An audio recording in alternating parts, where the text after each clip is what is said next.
Sejam bem-vindos ao primeiro episódio da segunda temporada do podcast Telecol Saúde, intitulado Olhares Cruzados, Convergências entre a Medicina Dentária e a Medicina em Oncologia Oral. Vamos explorar a importância da colaboração entre médicos dentistas e médicos, especialmente no diagnóstico precoce, prevenção e tratamento de patologias oncológicas da cavidade oral. Segundo informações que constam no site da Ordem dos Médicos Dentistas, o cancro oral é definido pela Classificação Internacional de Doenças como sendo um conjunto de tumores que afetam qualquer localização da cavidade oral, desde os lábios à garganta, incluindo amígdalas e faringe, e a sua localização é mais comum no pavimento da boca, a mucosa abaixo da língua, no bordo lateral da língua e no palato mole. Mais de 90% destes cancros são designados por carcinomas, afetando o epitélio da mucosa oral, sendo os restantes correspondentes a formas mais raras de tumores e incluem linfomas, sarcomas ou melanomas. O cancro oral está associado a índices de mortalidades elevados, que se devem em grande parte ao seu diagnóstico tardio. E neste podcast nós pretendemos analisar de que forma a medicina dentária se posiciona no combate ao cancro oral e perceber de que forma é que a articulação entre a medicina e a medicina dentária são cruciais nesta temática. Para falarmos então sobre este tema que é importante para todos nós, temos connosco na posição de moderadoras a professora doutora Augusta Silveira, professora associada da Universidade Fernando Pessoa, mestre em Oncologia pelo IPO Porto, Instituto Thomas Jefferson e pelo Instituto de Ciências Biomédicas Abel Salazar. ICBAS da Universidade do Porto e doutorado em Ciências Médicas pelo ICBAS, com estudos desenvolvidos em Patologia Oncológica da Cabeça e do Pescoço. E connosco a professora doutora Maria Inês Guimarães, professora auxiliar e docente de Medicina Dentária Forense na Universidade Fernando Pessoa, com curso de especialização de avaliação do dano pessoal pós-traumático pela FMUP. Doutora em Ciências Médicas, mestre em Medicina Legal e pós-graduada em Ciências Médico-Legais pelo ICBAS. Temos ainda connosco os ilustres convidados, Dr. Miguel Pavão. É um prazer enorme estar aqui connosco. Passo a citar o currículo do Dr. Miguel Pavão. Licenciatura em Medicina Dentária pela Universidade de Fernando Pessoa, no Porto, em 2004. Bastonário da Ordem dos Médicos Dentistas, desde julho de 2020. Reconduzido para um segundo mandato de 2024 a 2028 como bastonário.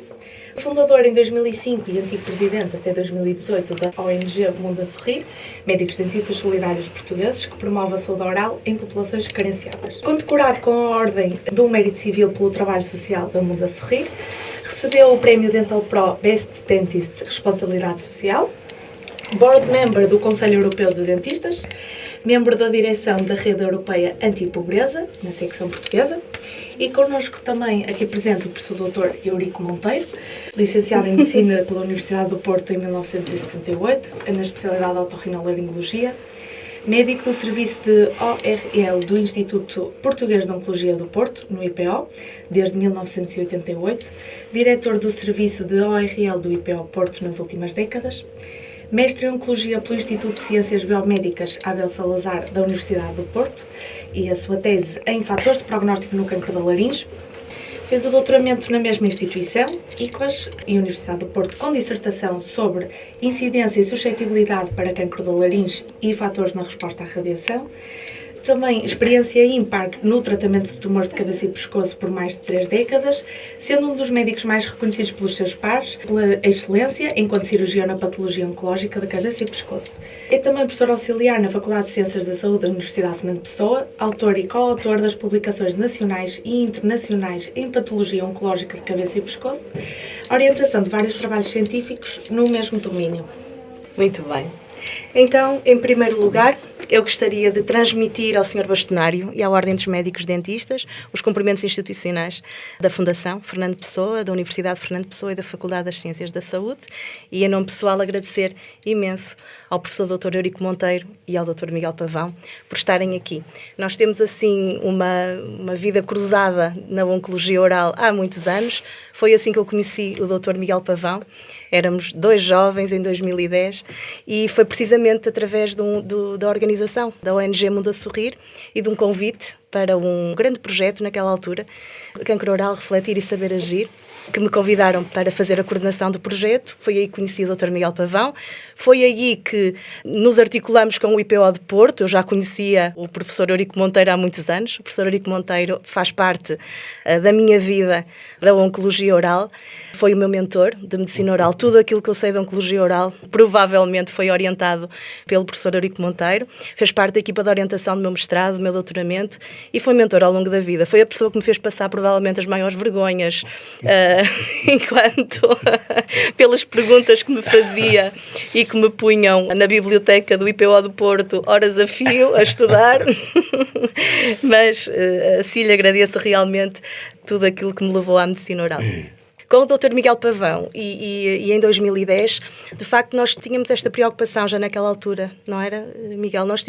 Era prevenir o cancro, era promover o rastreio da cavidade oral, envolver a comunidade, sensibilizar para fatores de risco, no fundo, adotar medidas para saber agir.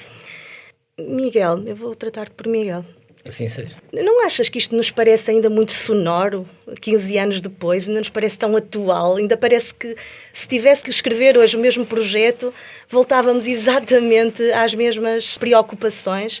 O que é que aconteceu nestes 15 anos? Claro que sim. Augusta, muito rapidamente, até porque não podia deixar a oportunidade de enaltecer, voltar a esta casa, onde me licenciei, e que volto sempre com grande gosto, desta vez ao Dela Ecole Saúde, para uma iniciativa que me parece muito meritória daquilo que é também literacia em saúde.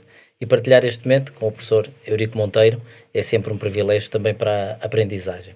Claro que sim, partilhamos ao longo de muito tempo já, mas que continuamos a partilhar esta pretensão de fazer mais pela saúde oral, e neste caso concreto, através daquilo que é o dever de qualquer médico-dentista, de qualquer profissional de saúde, que é mais do que intervir no tratamento ou na reabilitação, há uma base de prevenção e de mudança comportamental.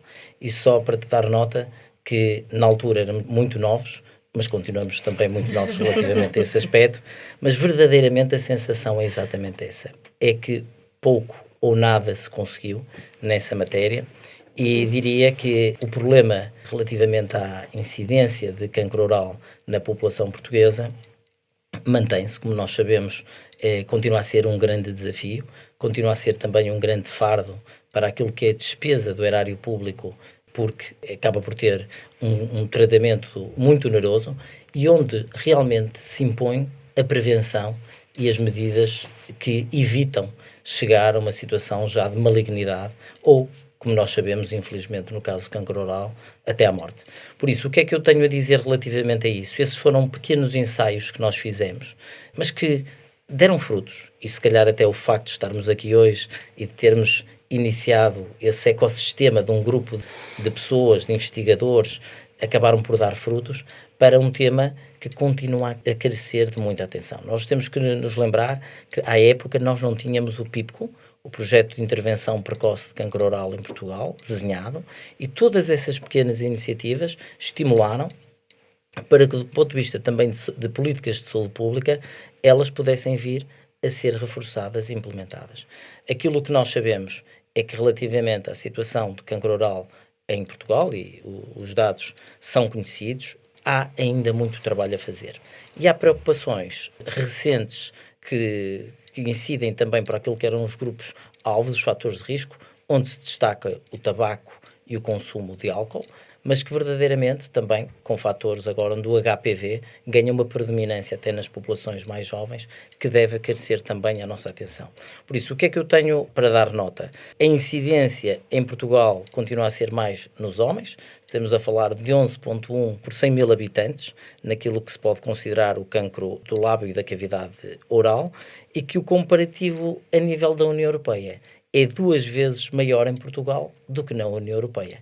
Ou seja, isto significa que nós temos realmente um trabalho longo para fazer, um trabalho que é premente, onde as iniciativas que são desenhadas do ponto de vista de programas de saúde pública, onde o único que se conhece é o PIPCO, não chegam ainda para aquilo que nós pretendemos fazer. E a verdade é que esse é um tema que poderíamos utilizar no tema do cancro oral, mas em tantas outras áreas de patologia, de doenças, onde verdadeiramente os serviços hospitalares, por assim dizer, quase de fim de linha, se esgotam nas suas capacidades, acaba por avolumar a procura por parte dos pacientes e onde não tem havido o mesmo investimento na parte da prevenção e na parte de tentar não chegarmos a uma situação de malignidade, diria, ajusante, e da doença.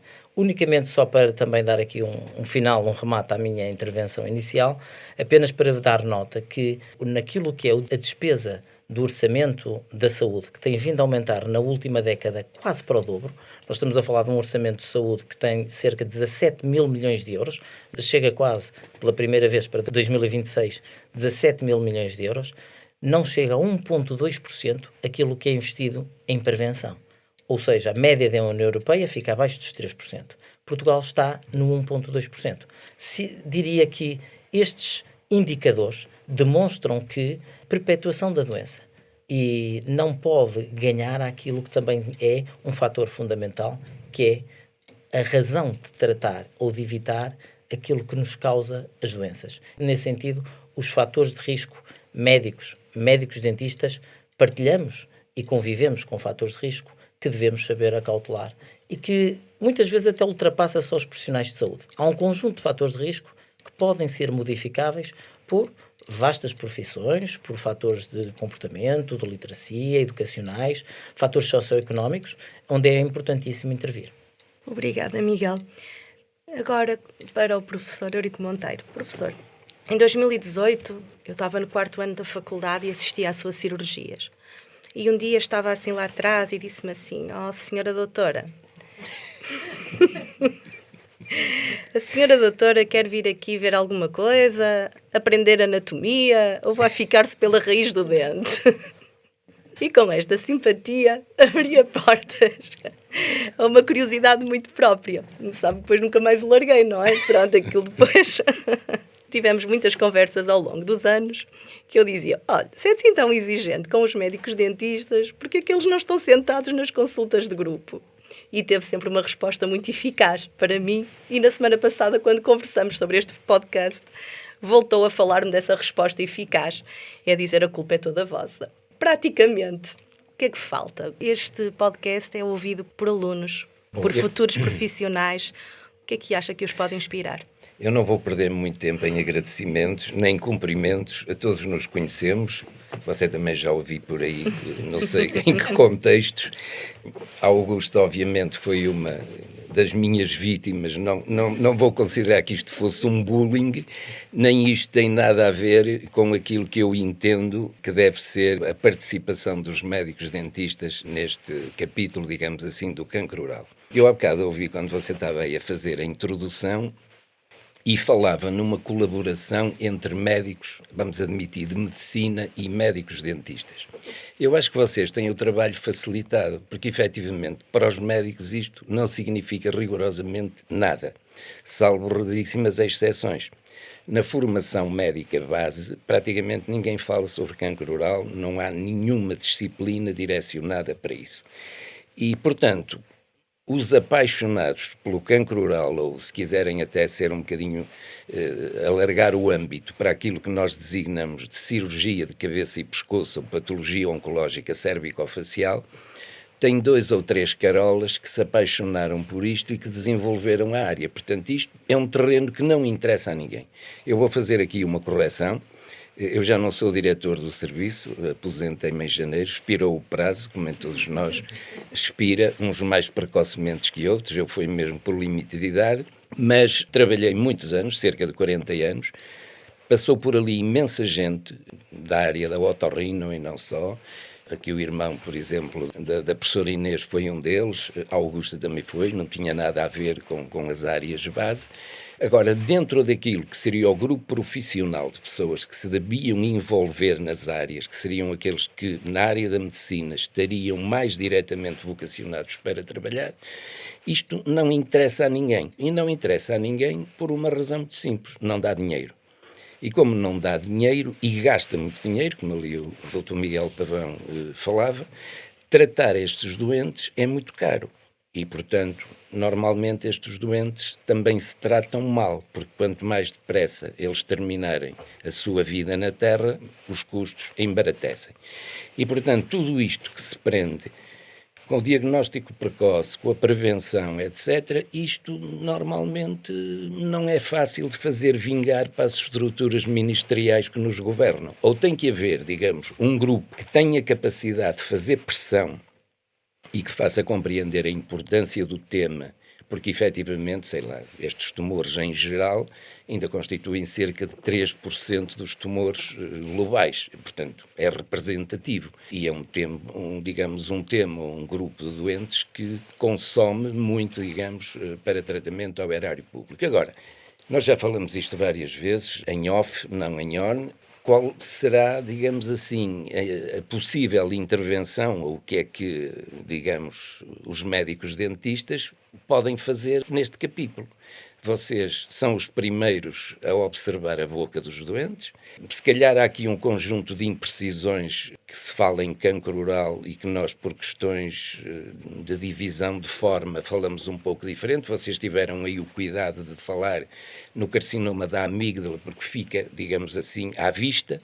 Não está incluído no conceito de cancro oral, é um cancro da faringe, mas é perfeitamente acessível à visão dos médicos dentistas. Agora, não basta só isso. Veja, ali o Dr. Miguel Pavão, eu não sei a sigla do PIPO, digamos que vocês... Programa de Intervenção Eu sei, eu Precoce conheço porque nós tínhamos muito feedback de doentes que vinham por essa via e muitos deles, havia ali também problemas de diagnóstico, portanto havia excesso de diagnóstico. Eu lembro-me que numa altura tivemos mesmo que intervir no conceito de limitar a entrada de doentes que vinham mal sinalizados por essa via.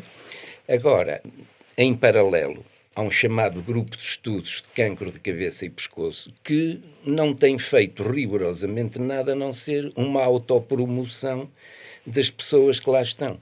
E quando isso leva esses caminhos, portanto, quando se, digamos, aproveitam esses meios para fazer autopromoção e não para fazer algo em prol das comunidades, efetivamente isso não leva em nada. Agora, eu acho que vocês têm o caminho completamente aberto porque não tendes competição. Portanto, embora a competição se diga que exista, se vocês forem falar com os otorrinos, dizem isto é nosso, se falarem com os médicos de estomatologia, isto nosso é, os plásticos também metem ali uma mãozinha, os cirurgiões gerais outra mãozinha, e isto afinal não é de ninguém. E, portanto, isto é uma coisa que está completamente mal gerida, até por falta de regras, e, portanto, isto conduz à lástima em que esta área está neste momento. Dr. Miguel Pavão, eu vou acompanhando assim, a medicina oral em Portugal, dentro, obviamente, daquilo que é a medicina dentária, mais concretamente.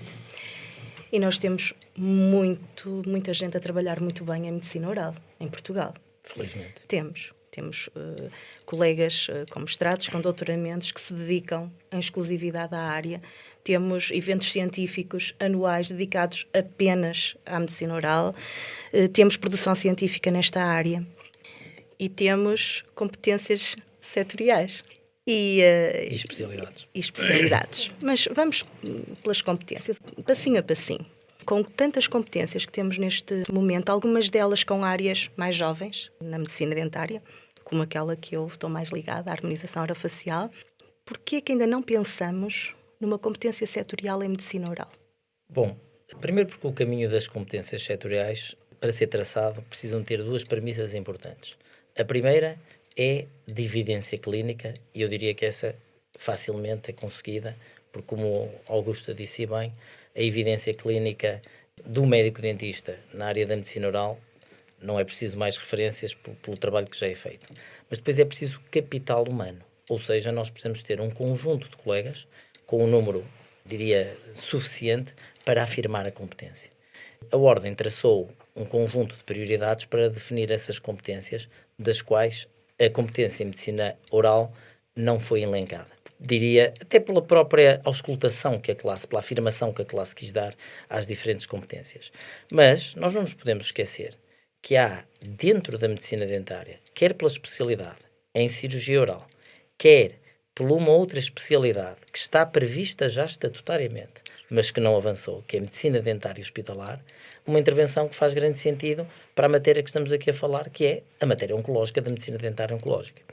E eu aí apenas gostava de dizer que o trabalho do médico dentista é exatamente igual ao trabalho do médico. Ou seja, a diferença que nós temos aqui relativamente à parte médica não é assim tão grande. Aliás, nós estamos irmandados desde sempre, porque a medicina dentária e a medicina vêm exatamente do mesmo ramo. Conseguimos ter nas nossas competências aquilo que é a capacidade de diagnóstico, a capacidade de prescrição, um conjunto de valores e de princípios de intervenção sobre doenças e sobre as patologias que, obviamente, o médico-dentista se confina à cabeça e pescoço. Óbvio, como disse o professor Eurico Monteiro, temos um campo muito aberto por aqui. O que é que está a faltar aqui? Sob o meu ponto de vista, é o distanciamento histórico que a medicina dentária tem relativamente ao setor público e ao SNS. E esse é um fator que nos levou sempre para fugirmos ou para estarmos mais distantes das intervenções e da afirmação onde o médico-dentista podia ter um papel mais preponderante. Onde?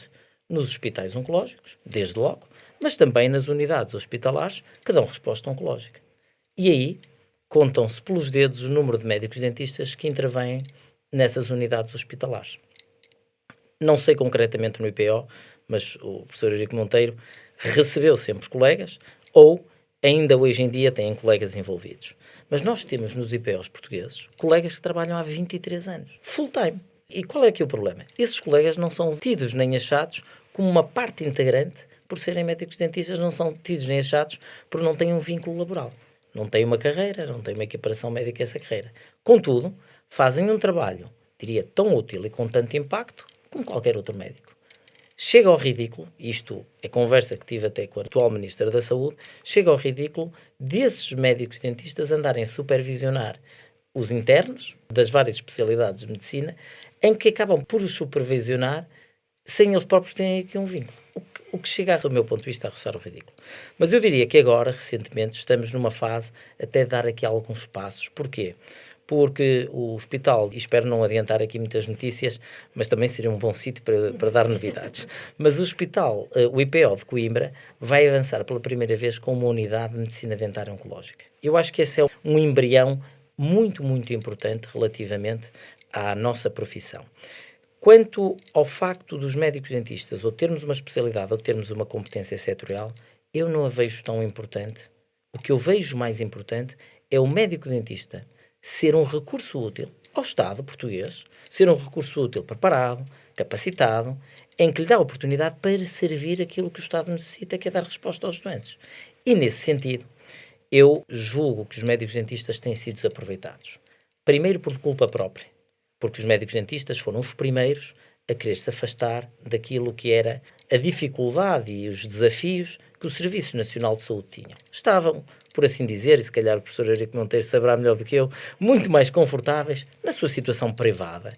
E hoje em dia vivemos um cenário onde há muita fuga e muito abandono de médicos mais jovens até para o privado em detrimento do público, porque é mais confortável. Porque as pessoas acabam por ter um reforço salarial muito maior e uma valorização muito maior do que se mantivermos no público. E aquele espírito de missão que os médicos têm, de certa forma, tem-se vindo a perder um bocadinho. E as pessoas acabam por ver a sua condição familiar, salarial, profissional, de qualidade de vida, em que...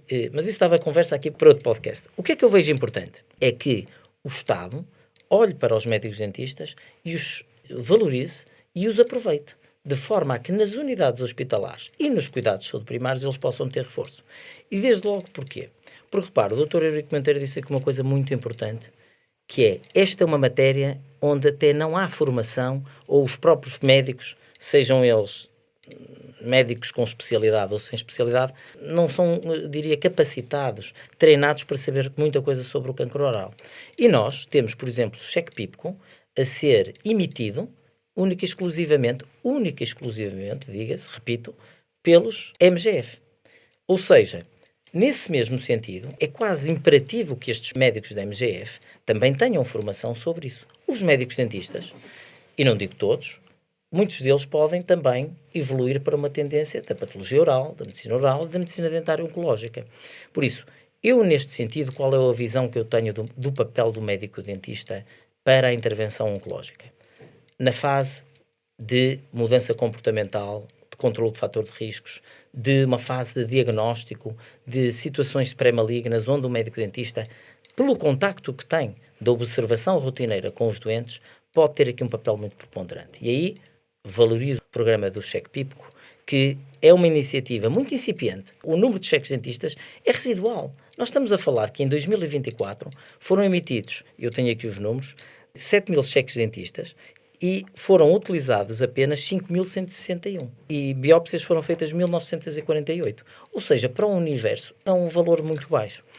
O que é que eu queria dizer com isto? Qual é o papel do médico dentista? Pode ser nessa abordagem de prevenção, onde na articulação do setor público, privado e social, e do público nós sabemos que temos cerca de 150 médicos dentistas nos cuidados de saúde primários, no setor privado temos cerca de 6.000 clínicas espalhadas em Portugal, e no setor social estamos a falar de cerca de 40, onde incluo também os estabelecimentos prisionais, onde também é importante. E nesse sentido, diria que essa articulação de diagnóstico precoce, o médico dentista tem um papel muito importante.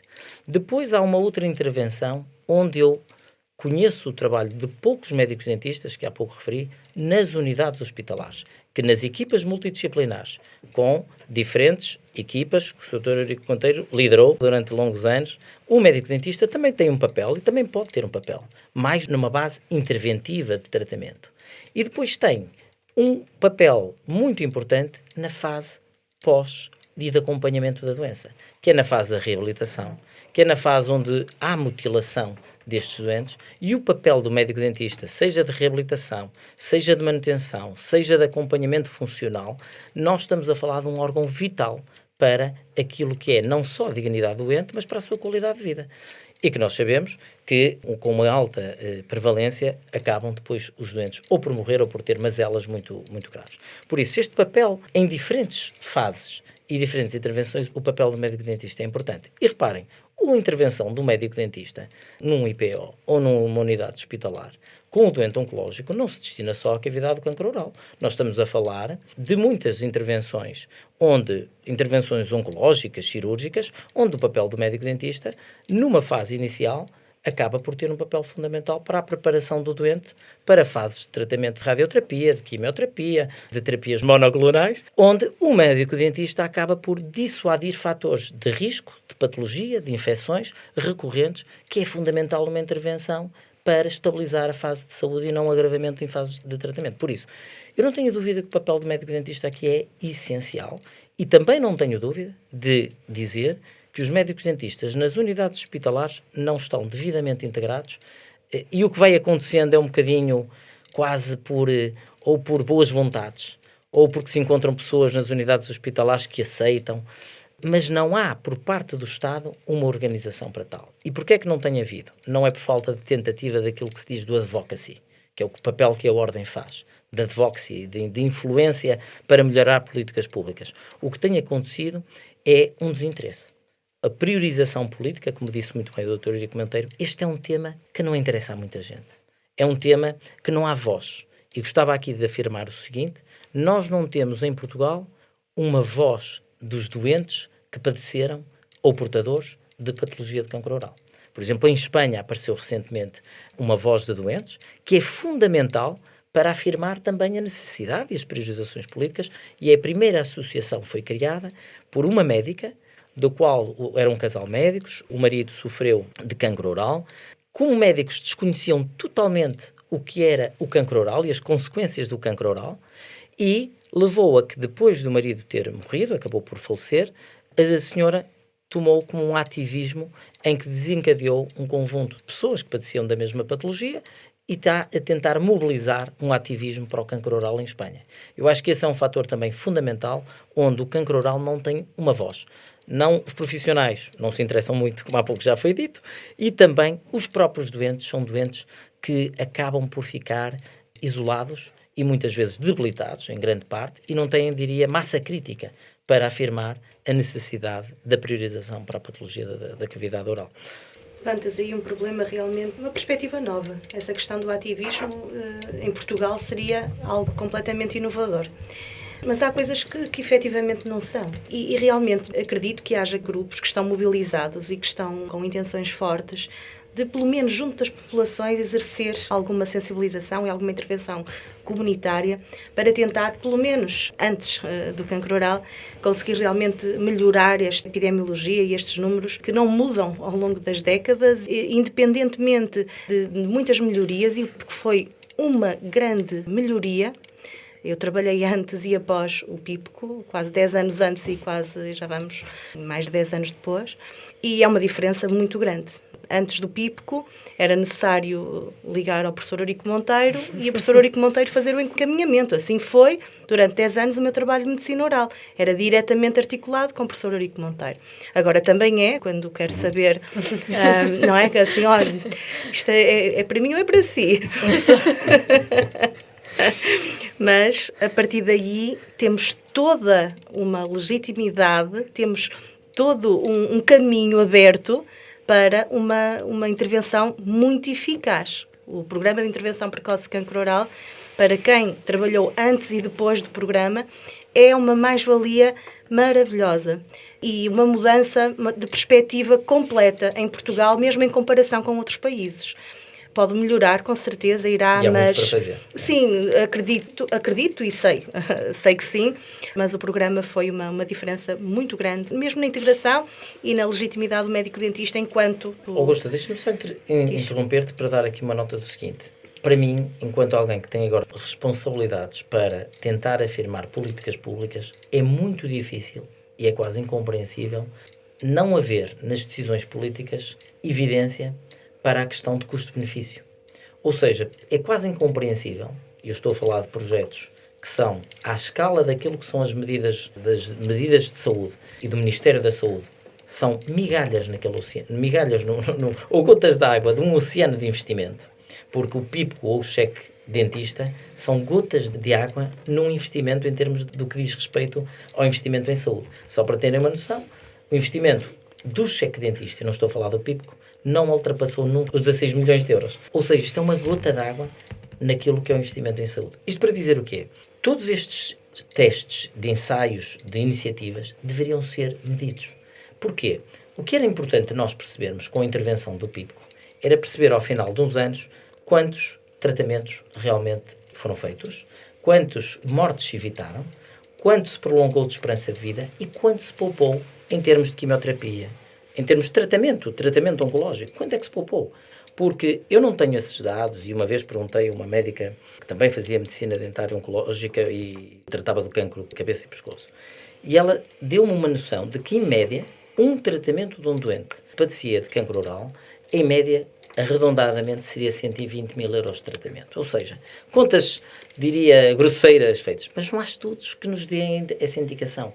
E, sob o meu ponto de vista, só se pode continuar a investir em medidas de prevenção ou em projetos que vão tentar evitar o despesismo de fim de linha, como há pouco dissemos, se realmente houver esse estudo, essa evidência. E agora, um desafio. E não achas que a Ordem dos Médicos Dentistas pode iniciar esse estudo com os dados que já tem? Já temos desde 2014, certo? Nós temos mais de uma década de trabalho. Certo, a Ordem está disponível para tal, mas só para te dar aqui uma nota, que mesmo os dados dos quais eu pedi a 3 entidades, eu tenho aqui os dados e estão fresquinhos, pedi à Direção-Geral da Saúde e àquilo que é o portal da transparência do SNS. Mesmo esses dados têm divergências, o que, sob o meu ponto de vista, é sempre um espanto.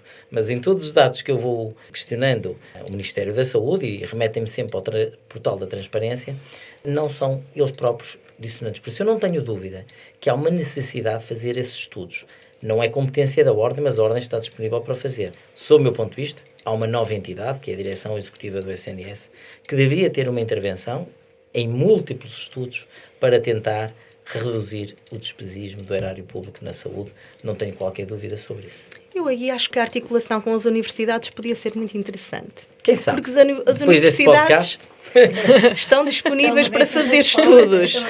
As universidades querem fazer estudos, têm normalmente mestrados, doutoramentos, alunos disponíveis para fazer estudos. Porque não, bem orientados, com boas guidelines, realmente fazer algo que interesse a todos. Em 2017, o início do projeto PIPCO-RAM da região autónoma da Madeira foi iniciado, onde a Ordem mostrou alguma evidência, mas cá está, não há dados concretos, não há estudos publicados relativamente a isto.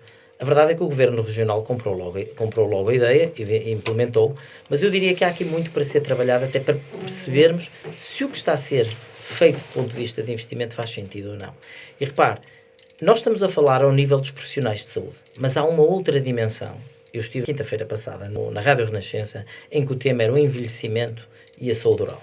E há aqui um fator onde nós, e hoje é tema do dia até da Ministra da Saúde, sobre a falta de camas nos lares, onde os doentes acabam por ficar mais dias internados porque não há resposta nos lares ou nas residências séniores.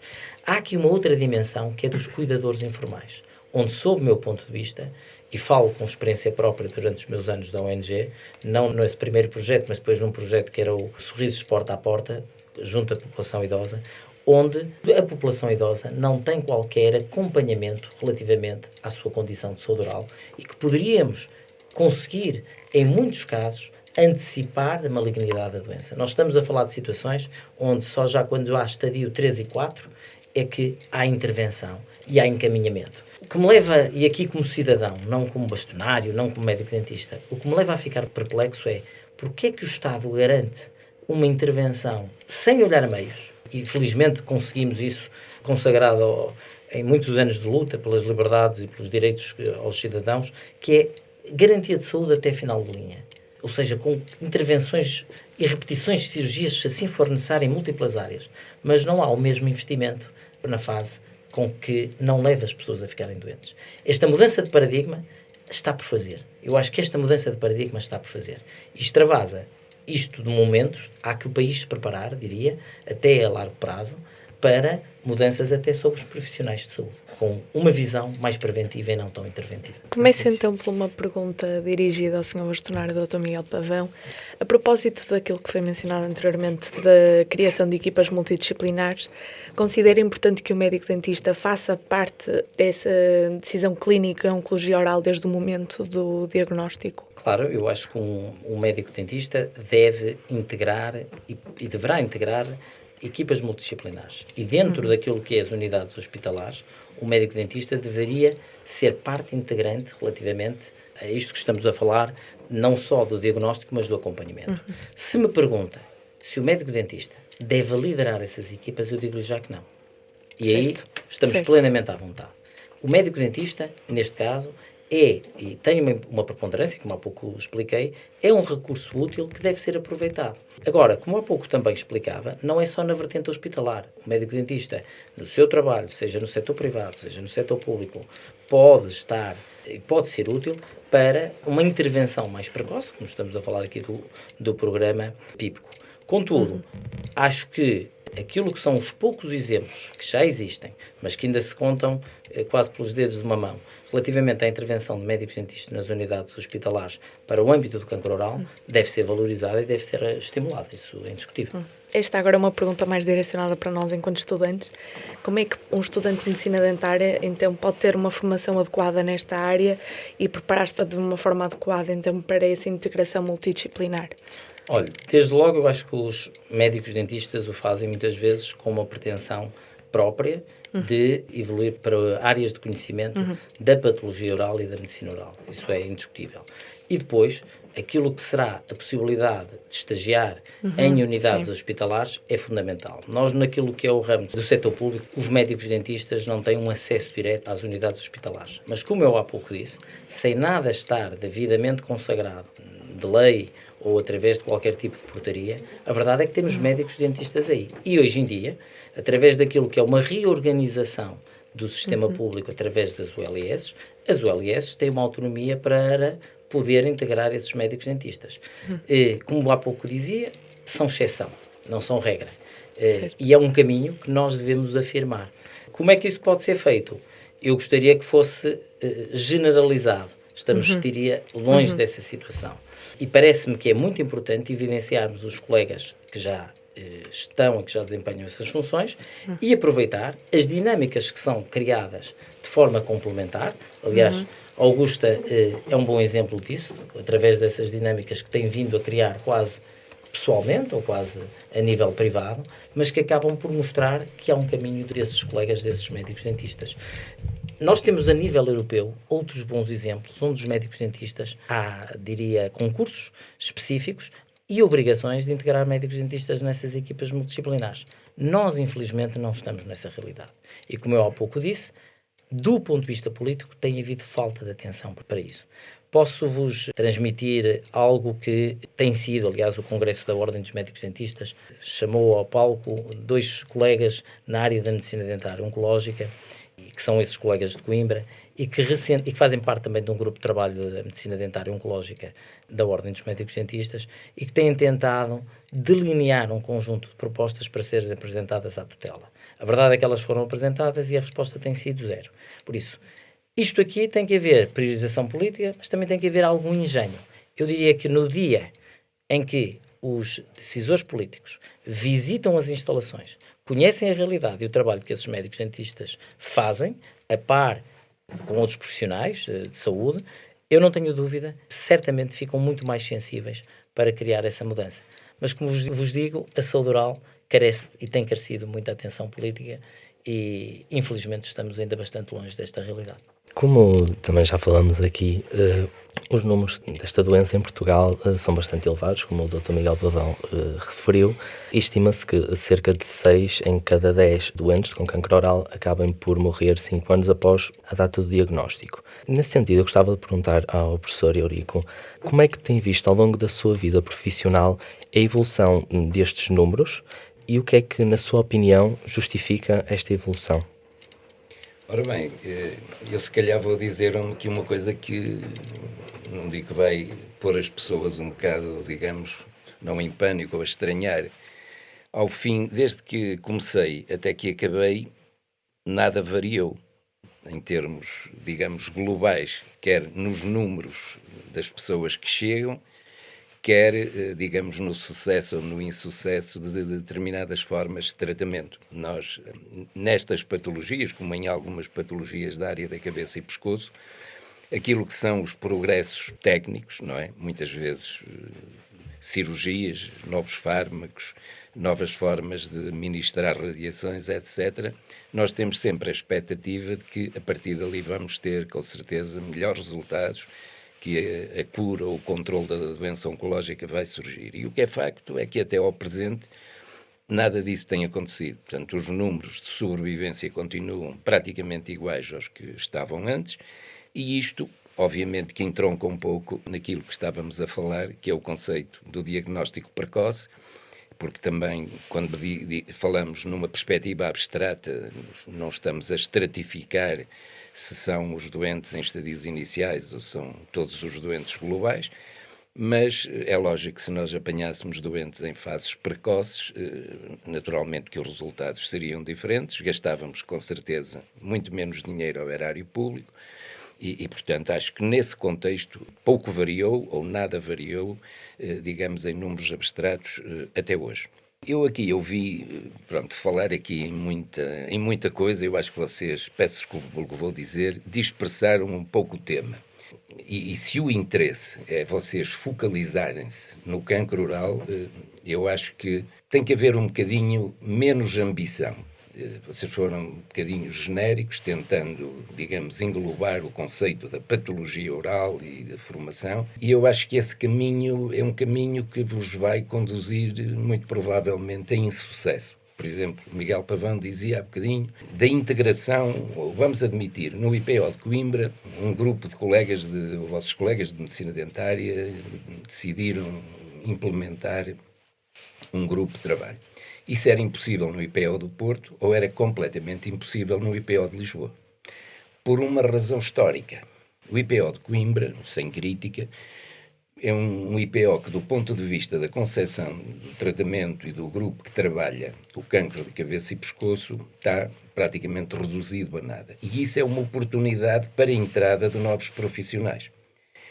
O IPO do Porto e o IPO de Lisboa, neste momento, ainda estão barricados com profissionais competentes que provavelmente não deixam entrar esse grupo de médicos dentistas, como se calhar não deixam entrar estomatologistas. Não estamos a pôr isso, não estamos a menosprezar o grupo da medicina dentária. Agora, se vocês querem, entre aspas, entrar, vocês têm que arranjar uma estratégia que seja uma estratégia que vos facilite a entrada. Por exemplo, este conceito da integração de uma unidade ou numa unidade de decisão multidisciplinar, isso não faz sentido nenhum. Eu posso dizer, o estar presente numa consulta de grupo, um médico dentista, um estomatologista, às vezes até um otorrino, se essa pessoa não for uma pessoa com capacidade de intervenção, as pessoas nem sequer são ouvidas, nem são reconhecidas naquilo que eles pensam, porque há sempre os gurus da medicina, os homens das drogas, os homens das radiações, os homens que trazem, como se costuma dizer, o último fármaco que surgiu.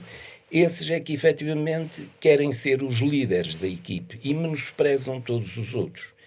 E, portanto, isso é uma percepção que vocês, enquanto médicos dentistas, como outras áreas, estou a falar aqui em médicos dentistas, também falaria para otorrinos e digo-lhes exatamente da mesma maneira.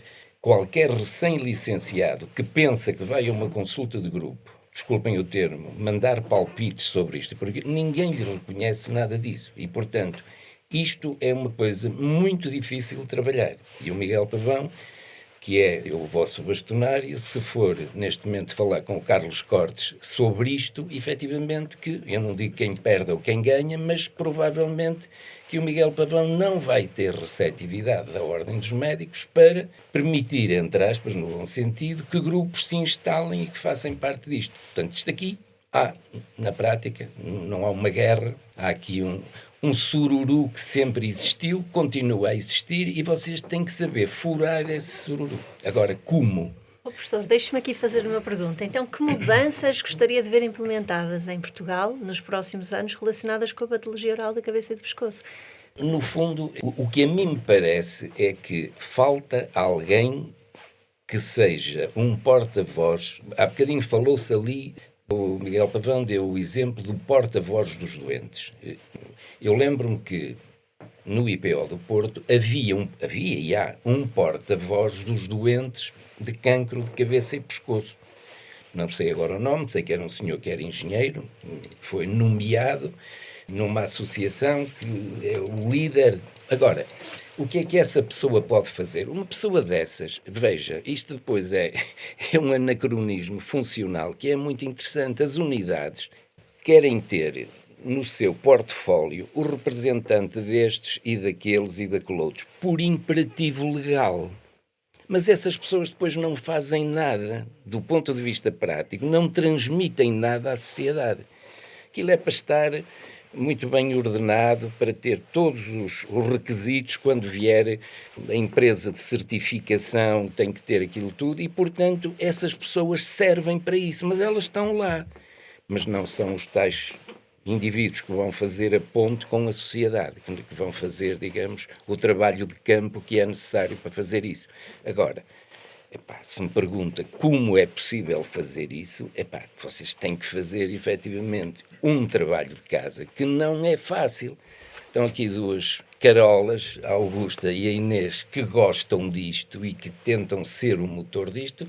Tendes que arranjar mais, tendes que catalisar noutros grupos profissionais afins à vossa área ou noutras universidades, outras pessoas, e se calhar pela via da universidade tentar arranjar alguma coisa que tenha visibilidade.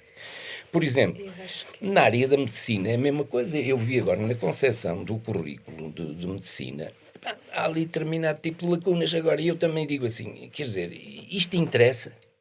Quer dizer, eu que sou interessado pela área posso dizer, era importante que existisse uma formação na área BC. Mas o indivíduo que trata patologia digestiva ou outro tipo de patologia diz, agora vem esta aqui, o que é que isto interessa? A minha área é que é importante. E, portanto, isto funciona um pouco por jogos de influência, de pessoas que efetivamente se conseguem ir insinuando no sentido positivo, tentar trilhar um caminho. Penso que é a única forma, e eu acho, continuo a dizer, se eu olhar para o panorama geral do que se vê nas universidades portuguesas, nisto ninguém fala. Se a Fernando Pessoa falar, pode vir a ter impacto? Provavelmente sim. E já teve. Provavelmente e já sim. teve. Mas a verdade é que já teve e continua a ter naturalmente, mas lembro-me de alguns projetos que, enquanto efetivamente houve investigadores no terreno, funcionaram. Quando saíram os investigadores, morreram. Portanto, penso Augusta, que esta articulação... Veja, a Augusta é um exemplo real de uma coisa destas. A Augusta trabalhou, na altura, foi sugestão minha, qualidade de vida. E trabalhou qualidade de vida num momento em que 10 praticamente anos. na área da cabeça e pescoço ninguém fazia nada. Sim. Pronto, e a Augusta foi trabalhando, etc. Chegou-se a fazer até um programa de avaliação de qualidade de vida, em que o doente preenchia em computador, tudo ali e tal. Fazia parte do processo clínico. A Augusta, nem a Augusta hoje sabe os problemas que decorreram daquilo com que eu tive que lidar por oportunismo de pessoas que viram, está aqui uma coisa feita que pode ser um manancial de informação. E essas pessoas, um deles até vou dizer, não tenho problema em dizer hoje, é hoje secretário de Estado da Saúde, e essas pessoas não tiveram pejo em pegar nos dados, trucidar o processo num determinado ponto, dizer assim, daqui para a frente acabou, não se faz mais nada, e eu vou pegar nisto e vou pegar naquilo para coisas de meu próprio interesse. Eu não sei para que é que nada surgiu, mas provavelmente ele colheu. Portanto, isto é só para dizer que, efetivamente, há aqui muita coisa que vocês têm que ver. Eu sei que você, o Miguel, tem N coisas com que se preocupar. Esta é uma delas. Mas você tem que ter olheiros no sistema. Claro. Tem que ter olheiros e tem que perceber onde é que efetivamente as coisas... Deixe-me apanhar aqui um bocadinho de raciocínio aqui do professor Eurico, só para lhe dar a nota do seguinte. Sob o meu ponto de vista, a saúde precisa de reformas. E eu não tenho dúvidas do que estou a dizer. Porque os indicadores demonstram que, conforme estamos, e o professor Eurico acabou por fazer aqui uma expressão que eu sinalizo, que é, ao longo destes anos, pouco ou nada mudou. E, nesse sentido, vai de encontro àquela noção que eu estava a dar nota, que é, nós temos que mudar o paradigma da saúde. Quando eu digo nós, é um processo muito difícil, porque os circuitos e os ciclos legislativos e de quem assume a pasta da saúde é muito curto relativamente a este desafio que é quase geracional. Agora, eu não tenho dúvida que isto só se muda com vontade política. E reparem, não são os médicos dentistas, os enfermeiros, não são os profissionais de saúde que mudam a reforma à saúde. Peço-vos imensa desculpa. Quem reforma a saúde são as políticas que se desenham de ministério para ministério, de governo para governo. E basta ler a história do SNS e houve coisas bem desenhadas que ainda hoje nos devemos todos reconhecer que funcionam, nomeadamente na mortalidade infantil, nomeadamente no plano de vacinação, que são, diria, onde Portugal sobressai como noutros países. Isso conseguiu-se porque houve pessoas, uns médicos, outros não médicos, mas que apresentaram medidas políticas. Miguel, mas exatamente pessoas. Certo? Pessoas. E pessoas, por exemplo, vamos imaginar, lembrei-me agora, o Albino Aroso, no contexto daquilo que era o planeamento familiar. Aliás, o seu pai também andou envolvido em algumas coisas desse tipo. Eram pessoas, como havia ali, por exemplo, no IPO do Porto, no tempo do Guimarães dos Santos, eram pessoas que chegavam ao Ministério e diziam o que tinha a dizer e, efetivamente, impunham, como se costuma dizer, vontades. E, por A mais B, eram capazes de explicar necessidades de fazer assim ou de fazer assado. Hoje, ninguém tem a sombridade de fazer isso. É mais difícil, mas há uma questão que é importante. Nós devemos intervir e podemos intervir através da evidência. E aquilo que é uma preocupação da nossa ordem é mostrar evidência. E daí dizer mais uma vez à Augusta, à Academia, a quem nos ouve, que faz sentido lançarmos esses estudos. A ordem, ao preparar esses estudos, está a ajudar o seu advocacy. Ok? Está a ajudar o seu advocacy. Eu penso, por melhor vontade que um investigador tenha a planear um projeto, não tem esse know-how, não tem essa objetividade. E penso que se houver essa objetividade certeira de dizer, olha, o que nós queremos ver é A, B e C. Um investigador tanto vai por um caminho como vai pelo outro. Se apontarmos todos na mesma direção, há muito capital humano e intelectual, e mesmo estrutural e de recursos, para se poder investir nesse caminho. Enquanto que a ordem ou esses decisores políticos, enfim, que têm essa capacidade e que podem usar essa evidência, pode-se fazer de uma forma muito mais estratégica. Porque às páginas tantas eu posso estar a colocar um aluno a fazer um projeto que vai resultar naquilo que resultou o nosso há 15 anos atrás, ou estar a fazer algo que daqui a 3 anos tem evidência que tu podes pegar nesses dados e podes efetivamente promover mudança. E acho que aqui ainda não acertamos ponteiras. O que eu iria Augusto, deixa-me só fazer aqui um reparo. Veja, o problema é que por exemplo, mesmo na área médica, hoje, por exemplo, vale a pena fazer algum trabalho de investigação, algum trabalho, digamos, de análise de dados? Não vale. Não vale porque as pessoas normalmente fazem ou faziam esse tipo de trabalho por questões meramente curriculares. Pois. Era dizer assim... Académica. Dizer assim, mas é este o salto que se pode dar. Eu tenho que fazer um exame de especialidade na área X, obriga-me a que mestrado. tenho que ter mas 3 eu acho que nunca trabalhos... podemos perder o foco. O doente, quando chega à consulta, vem mesmo assustado. Mas aquilo que a Augusta dizia... É muito importante ter estes Aquilo dados. que a Augusta dizia, efetivamente, tanto se pode fazer um trabalho com um fim como com outro fim.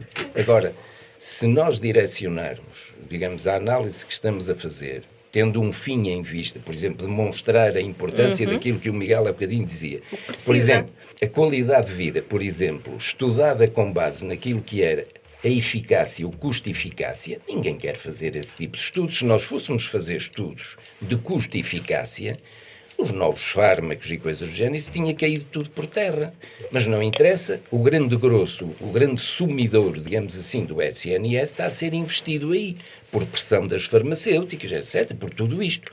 Agora, a gente tem que fazer uma reflexão, isso é necessário, obviamente que sim. Agora, se cai 60% ou 70% para ali e o resto fica com 30%, e se calhar esse desfazamento é que tem que ser devidamente analisado. Está por nascer o ministro que faça intervenção por essa evidência. Não Agora, eu vou-vos ser sincero, acreditei que a direção executiva do SNS, até porque está prevista naquilo que era a sua orgânica, tivesse uma análise de estudos com evidência também da gestão, para a intervenção e que dessem recomendações a que os decisores políticos pudessem intervir. Está longe dessa realidade, porque foi o marasmo todo que está criado à volta da própria direção executiva e o resultado está à vista. Já se fala da extinção da própria direção executiva do SNS, mas a verdade é que nós também sabemos que há lobbies fortíssimos relativamente à indústria farmacêutica, sabemos que há lobbies de consultoras que fazem muitos estudos e que são consultoras privadas e são inúmeras, mas sem dúvida que o que é preciso aqui é conseguirmos captar a atenção dos decisores políticos. E os decisores políticos não são muitos. Normalmente são 3 na área da saúde. E estes decisores políticos conseguem fazer e avançar coisas. Eu isso não tenho dúvida. Agora, dependendo, e sob o meu ponto de vista, há algo que está mal relativamente a isto. Isto estava aqui também tema para outra conversa. Já estamos a perder o tema. Mas não há, sob o meu ponto de vista, um fio condutor na saúde. E aquilo que tem sido, estamos a falar especificamente do cancro oral, que é uma gota do tal oceano que eu falava há pouco, não tem havido um pacto de convergência de ciclos políticos. E isso, não tenho qualquer dúvida a dizer que era uma necessidade tremenda em que aquilo que deve ser feito em termos de políticas de saúde são políticas a médio, largo prazo. Nesta vertente, nós precisamos de uma reforma que não fique verdadeiramente centrada naquilo que é a noção hospitalocêntrica que mantemos. Tem havido alguns laivos, os cuidados de saúde primária têm vindo a melhorar. Eu não tenho qualquer dúvida que os médicos dentistas podem dar, quer no cancro oral, quer em muitas outras patologias relacionando com a doença periodontal e a diabetes, e dá para tema para outro podcast, verdadeiramente podem ter, pela evidência científica que existe, um contributo muito grande para a melhoria do fardo dessas doenças crónicas, que são o grande fardo das patologias. Nós não nos podemos esquecer que o grande peso das doenças são as doenças crónicas não comunicáveis que a saúde oral partilha e o cancro. O cancro é a segunda razão de morte em Portugal. Por isso, não tenho qualquer dúvida que o papel do médico dentista é fundamental. E se vocês pensarem, e agora falo aqui mais para os médicos dentistas e os estudantes começam a vislumbrar isso, mas se começarem a pensar em que muitas vezes é na consulta do médico dentista em que o doente refere um conjunto de outros sintomas que acabam por indicar, olha, o senhor deve ir procurar ajuda àquele sítio, o senhor deve procurar, olha, atenção, o senhor como é que está das suas análises. Essa conversa do médico dentista é uma porta fundamental. Os farmacêuticos,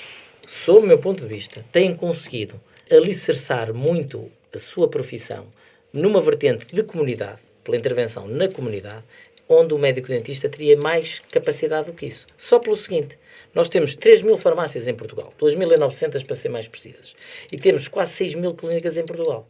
E temos locais do interior de Portugal onde a única estrutura de saúde é um médico dentista. Não há farmácia, não há centro de saúde, não há nada. Mas há um médico dentista. Essa estrutura, que até foi equipada e que está licenciada por uma entidade reguladora da saúde, foi equipada, na sua grande maioria, por dinheiros próprios, ou seja, o próprio Estado não teve gastos sobre isto deveria ser potenciado. E tem havido um desperdício muito grande sobre isso. Países como França, como a Dinamarca, têm sabido aproveitar a rede dos médicos dentistas de uma maneira onde noutros países não tem acontecido. E eu ainda vou lançar aqui uma acha mais, não vou dizer isto digamos, em termos, pronto, de desprimor, não é difícil, com escassos recursos, fazer uma medicina oral de nível ou de elevado nível. Eu digo sempre, fazer medicina oral é como um dermatologista exercer a sua profissão, é ver. Não é preciso praticamente mais nada. Quer dizer, vocês com prática, com ver casos, digamos, com uma vivência alargada nesta área, conseguem de uma forma extremamente simples, sem custos, observar. E isso ainda enaltece mais, digamos assim, aquilo que seria a facilidade com que se fariam ou poderiam fazer alguns diagnósticos a esse nível, exatamente por não necessitarem, efetivamente, de grandes recursos para trabalhar. Portanto, se isto entra num campo da medicina oral, eu há bocadinho também não percebi aqui, só para acabar, este conceito da subespecialização, acho que isso que é mau. Eu acho que a prova está um bocado dada com o que se passou aqui na Ordem dos Médicos com a especialidade de medicina de urgência. Andou aí a ser badalada no tempo da Covid, fez-se aí uma troika muito grande para a criação da medicina de urgência. Pelos vistos, neste último, digamos, concurso, entrou uma pessoa para essa especialidade, que foi, segundo o bastonário, um flop. Não sei se vai continuar a ser flop ou não, mas isto só para dizer que às vezes criações de áreas muito específicas e pomposas, efetivamente, pode não ser a solução, digamos assim, de desenvolver a área. Sr. Bastonário, deixe-me só fazer uma última pergunta. Depois de tudo o que ouvimos, que mensagem deixaria aos jovens médicos dentistas no que concerne ao papel da medicina dentária e do médico dentista neste tema que tivemos aqui a discutir, que é o cancro oral?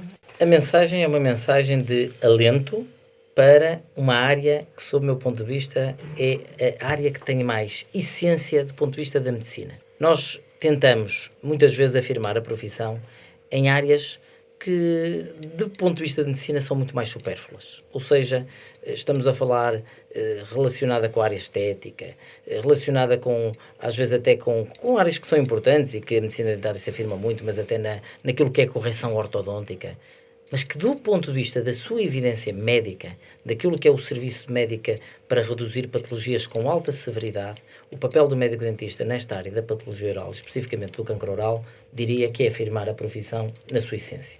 E nesse sentido, por uma razão de mercado, por uma razão de dificuldade de proliferação da profissão, porque não se vislumbra, pelas razões políticas que já discutimos aqui, não se vislumbra uma oportunidade tão grande. E por uma questão de mercado, há pouco foi falado de uma maneira muito clara pelo Dr. Eurico, já, como eu gosto de ouvir assim, que é, está numa idade que já não tem papas na língua, acho que isso é muito importante, que é, não se ganha dinheiro, mas verdadeiramente é assim que se afirma a profissão. E nesse sentido, dizer que eu acho que há um caminho que os médicos dentistas não devem desistir. Eu acredito que nós não podemos dizer que a saúde e as áreas médicas não vão ter que sofrer alterações. Elas vão ter que sofrer alterações. Há uma necessidade de evolução também, e tem vindo a sofrer, quer dizer, se compararmos nestes 50 anos da conquista de Abril, o que não se evoluiu. É preciso também, às vezes, e passar uma noção de que o Serviço Nacional de Saúde, como ainda agora tentam afirmar, que está tudo perdido e que está completamente desfeito. Aliás, foi dada aqui uma nota recentemente, numa situação polémica por causa de um caso de uma fraude e de uma corrupção, que um candidato à presidência da República veio dizer que isto está, o Sistema Nacional de Saúde, não é o serviço, é o sistema, está completamente em uma bancarrota. Isso não é verdade. Os profissionais de saúde fazem trabalhos excelentes e muito dignos e trabalhos que ultrapassam aquilo que são as condições salariais e laborais que lhes dão. Não tenho dúvidas sobre isso. Agora, os jovens médicos dentistas têm também eles que procurar e lutar por esta questão. Eu não tenho dúvida que a razão de sermos ativistas nesta matéria vai ajudar, mas nós vamos sempre precisar que existam interlocutores políticos e pessoas certas para mudar isto. Vai ser preciso encontrar pessoas como o Albino Aroso, como outros Paulo Mendes da vida, como outros, podia dar muitos outros exemplos, que agarram na proposta e avançam. Eu vou só contar aqui um detalhe muito particular. Eu não tinha noção como é que tinha nascido o cheque dentista. E o professor Correia de Campos disse-me, você sabe como é que nasceu com o cheque dentista? Foi ele que o criou. O cheque dentista nasce porque estava tudo um caos na saúde. Eu estava a ser acusado de todas as linhas de má negociação com os sindicatos, péssima situação da saúde, estava tudo polémico. Até que era preciso criar uma boa notícia. E a boa notícia disseram ao Sr. Ministro, o senhor ou cria o cheque dentista ou cria alguma coisa na saúde mental. E disseram, bom, a saúde mental é muito má vista. Isto é em 2008, se fosse pós-pandémica, era a saúde mental que certamente sobressaía. E é assim que nasce o cheque dentista. O cheque dentista nasce única e exclusivamente por uma medida, entre aspas, para salvar o Ministro, a reputação do Ministro. E ele hoje conta isto, eu acho que é um dado importante, porque a política muitas vezes é feita por uma decisão, por impulso, o que está mal. E que temos que também, sob o meu ponto de vista, mudar isso. O que é que eu gostava aqui de mensagem final? Não tanto para os colegas mais jovens que nos estão a ouvir, mas eu deixava aqui ao grupo, até porque a vossa capacidade dinâmica é grande, era, com o grupo da Ordem dos Médicos Dentistas, da Medicina Dentária e Oncológica, nós criarmos aqui uma possibilidade de fazermos aqui uma reflexão conjunta. Também onde fazermos aqui um dia de quase um simpósio sobre a matéria, em que poderíamos, eventualmente, convidar outras pessoas que têm uma influência muito grande, são influências, desde logo o professor Eurico, acho que era fundamental, mas o professor Sobrinho Simões, que tem sido muito próximo à nossa causa, muito, muito próximo, e é uma referência no nível da oncologia médica, onde nós verdadeiramente podíamos deixar um conjunto de recomendações para ação, como se fosse um plano de ação. Por isso, nós temos no dia 4 de fevereiro o dia da saúde, da luta contra o cancro, e nesse sentido, se quiserem preparar alguma coisa para esse fim, estou disponível para podermos arregaçar as mangas e partir à ação. Porque às vezes são das conversas que nascem nós vamos dizer que sim, nós vamos dizer que sim. Muito bem, então vamos dizer que sim e ficamos muito contentes porque sabemos que o papel da Ordem tem sido muito importante, que há aqui muita política, como temos falado muito no genérico, mas sabemos que a Ordem tem trabalhado muito e tem tentado chegar lá com as mensagens certas, mas nem sempre a porta está aberta para ouvir, não é? Mas nós sabemos o trabalho que a Ordem tem feito, nomeadamente com a carreira dos médicos dentistas. Eu vou dar um exemplo só mesmo para finalizar, que foi um exemplo que engraçadíssimo. Ninguém se quer ir embora, já percebi. Isto até pode ficar em off, que não há problema nenhum. Quando a vossa Ordem de médicos dentistas foi, digamos, ou tentou ser estabelecida e criada, a União Europeia era a União Europeia dos 8. E, portanto, a União Europeia dos 8, na altura, fez um programa sobre cancro oral. E fez um programa sobre cancro oral com a intenção de publicar uma brochura, que eu, por acaso, tenho, que chegou a ser feita, e eu vou dizer só isto aqui porquê. E, portanto, havia um professor holandês, que era o professor Van der Waal, que era um indivíduo que se dedicava muito à oncologia oral. Onde está uma colega vossa que trabalha, que era filha do professor Celso, que trabalha em Amsterdã, que tem uma clínica de medicina dentária, e ela era doutoranda do professor Van der Waal. E ele era o coordenador desse dito livro, e nós fizemos diversas viagens, fazíamos normalmente 2 por ano, que era um encontro para arranjar fotografias tipo de lesões oncológicas, escrever textos acerca daquilo e fazer uma brochura para, efetivamente, entregar a todos os médicos da União Europeia. Fez-se a brochura. Todos os países da União Europeia executaram e divulgaram a todos os médicos dentistas. Portugal nem fez brochura, nem entregou, obviamente, nada, porque não tinha nada para entregar. Com a brochura, era uma questão de dinheiro, que pelos vistos não havia dinheiro, e eu, na altura, consegui arranjar, através da Liga Portuguesa contra o Cancro, sponsorizar, digamos, a publicação dos livros. E a Ordem dos Médicos Dentistas, não vou dizer quem era, vocês farão a retrospectiva e facilmente chegarão lá, não quis enverdar por esse caminho. Isto é só para dizer, não tenho nada contra isso, foi uma opção, as pessoas eu conhecia essas pessoas todas muito bem, mas isto é só para dizer o conceito da vontade ou da não vontade, do querer ou não querer. E nós, às vezes, deixamos cair, coisas que nos podiam impulsionar e nos podiam ajudar a dar o tal empurrãozinho, e às vezes não temos a perspicácia disso. Eu acredito, só para fazer aqui, obviamente que isso já é antes de eu ter nascido, muito antes, infelizmente para mim, é certamente a associação APMD, que é a precursora da nossa ordem, onde eu, como há pouco disse, muito do afastamento que foi causado dos médicos dentistas àquilo que foi o Serviço Nacional de Saúde e da dimensão pública, se deveu muito à vontade dos próprios médicos dentistas da altura. Por isso há que recuperar esse caminho. Os jovens médicos dentistas têm feito esse caminho. Nós temos cada vez mais jovens médicos dentistas interessadas também na participação do SNS, mas a verdade é que é um caminho onde não se vislumbra realmente tantas oportunidades como no setor privado. Contudo, não tenho qualquer dúvida que é muito gratificante, do ponto de vista da aprendizagem, do ponto de vista da dimensão do sentimento de ser médico. E, nesse sentido, eu julgo que muitos dos médicos dentistas que se estão a formar e muitos médicos que se formam, pode não parecer a priori, mas têm realmente um sentido de devoção, de paixão pela profissão, que compensa muitas vezes todas as outras dimensões, que é de estar com a melhor oportunidade profissional. Contam-se inúmeros exemplos, médicos e médicos dentistas, que continuam a dar esse exemplo, e por isso é que eu acho que nós não nos podemos resignar e de afirmar a profissão. Por isso, o desafio aqui está feito relativamente a isso. O diagnóstico, neste caso, é um diagnóstico que pode trazer aqui a pré-malignidade, por isso temos que intervir rápido para que a situação da medicina dentária e oncológica não padeça sempre do mesmo mal e vá pelo caminho da cura e de muitos longos anos de vida. Muito obrigada. Eu vou só fazer assim as despedidas rápidas. Foi uma conversa mais demorada, portanto, o que significa que foi bom. Realmente foi para além daquilo que provavelmente tínhamos até na expectativa, embora a nossa expectativa já fosse muito alta, mas creio que superou. Muito enriquecedor. Em relação ao 4 de fevereiro vamos conversar. Em relação ao professor Eurico Monteiro, tem sido um gosto e vai continuar a ser um gosto.